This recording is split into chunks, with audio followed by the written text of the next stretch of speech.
તમારું નામ શું છે? નીરુબેન જગદીશભાઈ પરમાર, રાજપુરા. અચ્છા, તો તમે સરપંચની ચૂંટણી લડી રહ્યા છો? હા, સરપંચની ચૂંટણી લડી રહ્યા છે. કયા ગામમાંથી? રાજપુરા. તો મહિલા સીટ છે? હા, મહિલા સીટ છે. તો મત લોકો તમને કેમ આપે ને જીત્યા પછી તમે શું કરશો કે જેના કારણે લોકો જીતાડે તમને? અમે બધી સુવિધાઓ કરીશું, જે નહીં હોય બધી સુવિધાઓ કરીશું. બીજા શું કામો છે કે જે તમે પૂરા કરશો કે જે તમે જે કોઈ અધૂરા કામ હશે બધા અમે પૂરા કરીશું. કોણ થાય? મારા પત્ની છે, તમારું નામ જણાવશો? જગદીશભાઈ શનાભાઈ પરમાર. તો શું કામ કરવા માટે ને કેવા વિચાર લઈને તમે સરપંચની ચૂંટણી લડવા તૈયાર થયા છો? અમે સારા વિકાસના કામો લઈને ચૂંટણી લડી રહ્યા છીએ. છેલ્લા ઘણા સમયથી વિકાસના કામો થઈ નહીં રહ્યા. અચ્છા, તો રાજીબેન તમારું નામ જણાવો ને ક્યાં રહો છો તમે? દક્ષાબેન રમેશભાઈ પરમાર, અચ્છા, કયા ગામમાં રહેવાનું? ગામ રાજપુરા. રાજપુરા. તો આ જે સરપંચમાં ચૂંટણી લડી રહ્યા છે એ બેન તમારા એટલે પરિચિત છે એવું છે?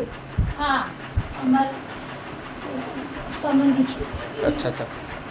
તો લોકો એમને મત આપે ને જીતાડે તો શું કામ એવા એ કરવાના છે જેના કારણે લોકો એમને મત આપે ને જીતાડે? ગામમાં વિકાસ થાય, અધૂરા કામ છે એ પૂર્ણ કરવાના.